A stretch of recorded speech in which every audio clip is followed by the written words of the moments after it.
Assalamualaikum warahmatullahi wabarakatuh. Perkenalkan, nama saya Rindang Flowerista dengan NIM 22650014.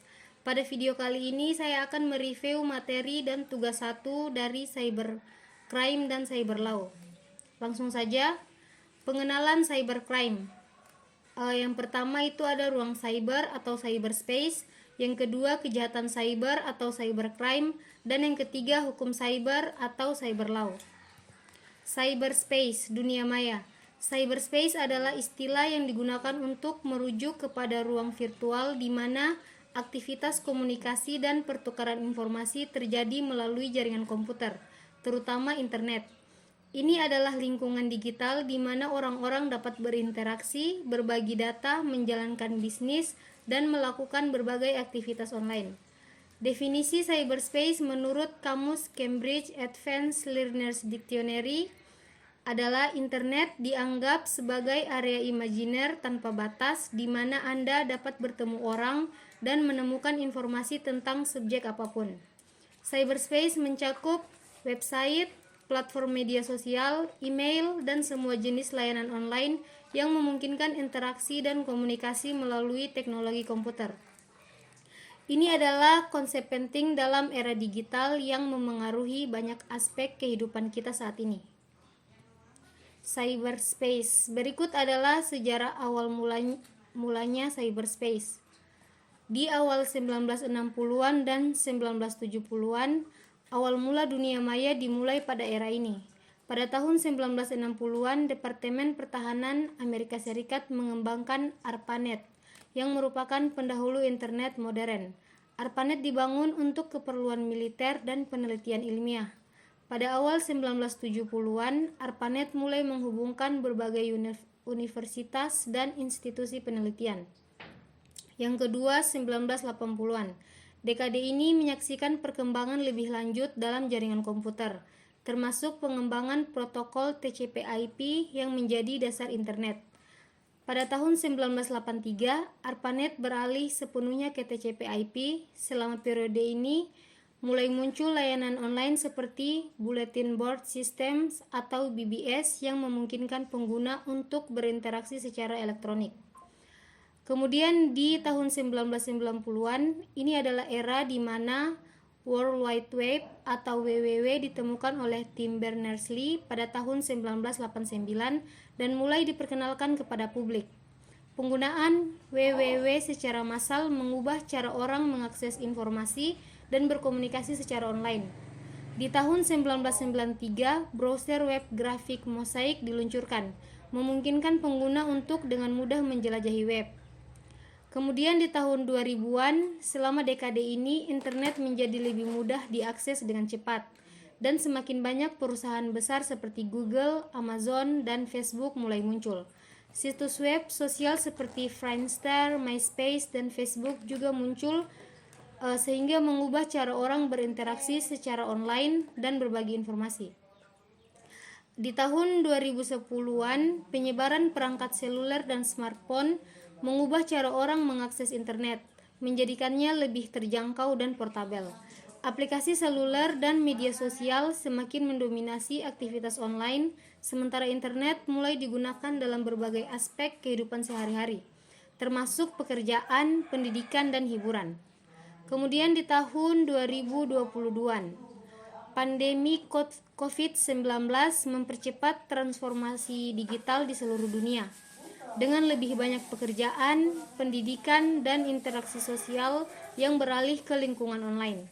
Pada saat yang sama, perkembangan teknologi seperti kecerdasan buatan atau AI, Internet of Things, dan blockchain terus mempengaruhi perkembangan dunia maya.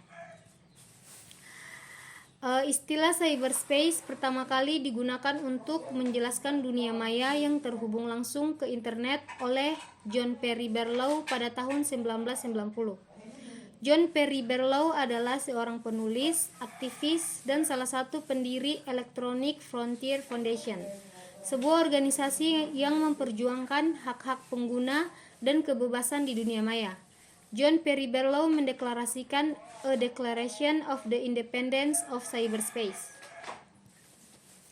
Definisi cybercrime. Cybercrime juga dikenal sebagai kejahatan dunia maya atau kejahatan cyber, yang merujuk pada tindakan kriminal yang dilakukan dengan menggunakan teknologi komputer, jaringan internet, atau perangkat elektronik lainnya. Cybercrime melibatkan penyalahgunaan teknologi ini untuk menciptakan kerugian, merusak, atau mengancam individu, perusahaan, ataupun pemerintah.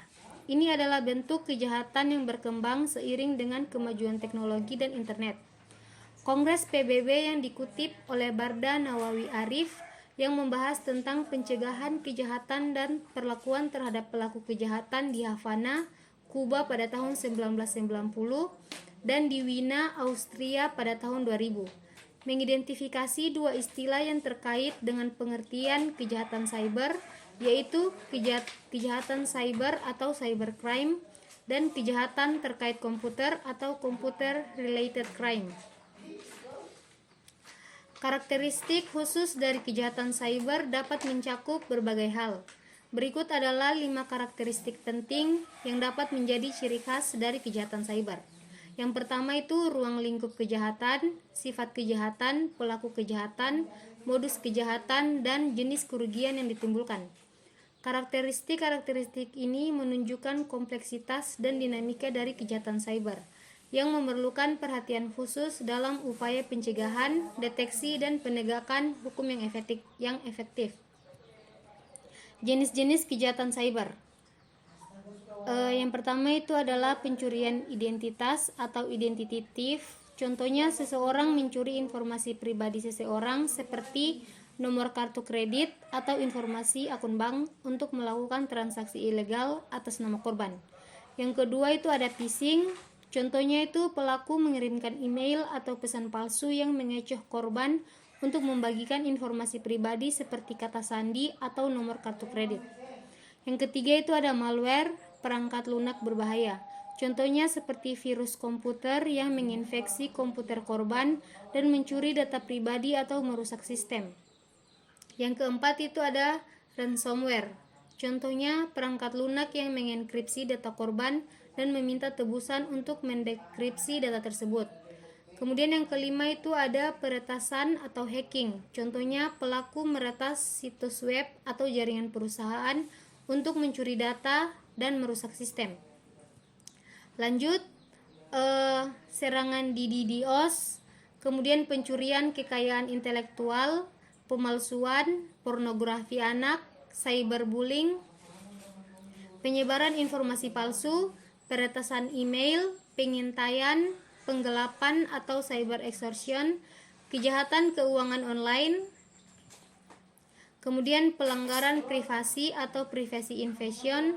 Contohnya itu merekam atau memonitor aktivitas pribadi seseorang tanpa izin mereka. Kemudian pencurian akses atau unauthorized access, contohnya mencuri kata sandi atau mencoba masuk ke akun atau sistem komputer tanpa izin. Kemudian kejahatan seksual, contohnya menggunakan internet untuk mencari atau merayu seseorang baik dewasa maupun anak-anak untuk tujuan seksual. Terus ada pemerasan online, contohnya itu mengancam untuk mengungkapkan rahasia atau foto pribadi korban jika tidak memenuhi tuntutan pelaku. Dan yang terakhir, kejahatan sumber daya komputer atau computer resource crime. Contohnya menggunakan sumber daya komputer orang lain tanpa izin, seperti pertambangan kripto yang tidak sah. Berikut adalah 3 kasus kejahatan cyber dari tugas 1. Yang pertama itu penggelapan atau cyber extortion. Kasus di sini adalah salah satu contoh kasus yang ada di Indonesia tentang penggelapan, di mana PT Bapi, sebuah perusahaan real estate, merupakan tersangka korporasi yang diduga dengan sengaja menyampaikan SPT masa PPh 4 ayat tidak benar atau tidak lengkap di masa Agustus sampai Desember pada tahun 2018 dan tidak menyampaikan SPT masa PPh 4 ayat 2 yaitu di masa Januari sampai Desember 2019 ke KPP Pratama Tangerang Timur yang dilakukan secara berturut-turut dan berlangsung terus-menerus. Kepala Kanwil DJP Banten Cucu Supriyatna mengatakan atas perbuatan tersangka dalam kurun waktu Agustus 2018 sampai dengan Desember 2019 telah menimbulkan kerugian pada pendapatan negara sekurang-kurangnya sebesar 2,9 miliar. Seharusnya PT BAPI wajib melakukan pemotongan dan pembayaran PPh pasal 4 ayat 2 dan tidak menyerahkan bukti potongnya pada saat PT APIK menyerahkan pekerjaannya. Namun hal ini tidak dilakukan oleh PT BAPI, kata Cucu dalam keterangannya pada Kamis 29 Februari 2024. Lanjut, kasus yang kedua yaitu kasus malware atau perangkat lunak berbahaya. Emotet adalah malware yang biasanya menyebar melalui email phishing, lampiran email, dan bahkan menyamar sebagai salah satu aplikasi Windows. Pada kasus ini, malware Emotet menyamar sebagai Adobe PDF. Setelah berhasil diinstal, malware tersebut akan mendistribusikan malware lain seperti Trickbot dan Keybot yang akan melakukan serangan ransomware. Proses injeksi malware ini diawali dengan pengiriman email balasan oleh hacker terhadap percakapan email yang ada. Balasan ini akan memberitahu target untuk membuka lampiran tautan PDF terkait percakapan email. Setelah tautan tersebut dibuka, target akan diarahkan ke halaman Google Drive palsu untuk melihat pratinjau dokumen PDF. Kemudian, target diminta untuk menginstal komponen Adobe PDF yang terlihat seperti aplikasi Adobe yang sah, sehingga aplikasi berbahaya ini mampu berjalan di sistem target serta berpotensi melakukan serangan ransomware dan serangan lainnya. Atau selengkapnya bisa dilihat pada sumber yang tertera di bawah. Lanjut, kasus yang ketiga yaitu kasus pemalsuan. Polisi membongkar pemalsuan dokumen di Jakarta dengan banyak jenis dokumen yang dipalsukan pelaku. Dua pelaku yang ditangkap berinisial TN dan PRA, keduanya memalsukan dokumen berupa SIM, KTP, ijazah, dan buku nikah. Kasus ini terungkap setelah polisi mendapat informasi pemalsuan SIM. Namun ternyata dokumen yang dipalsukan bukan hanya SIM saja.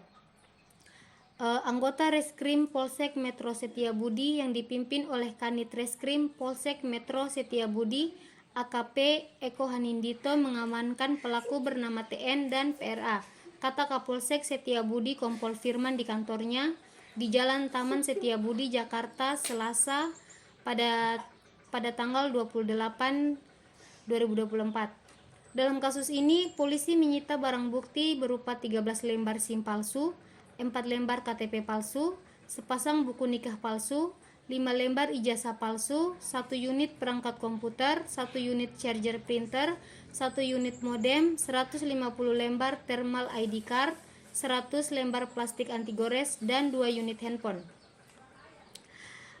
Baik, jadi itu adalah tugas 1 dan review materi yang telah saya jelaskan. Lebih dan kurangnya mohon dimaafkan. Saya akhiri. Wassalamualaikum warahmatullahi wabarakatuh.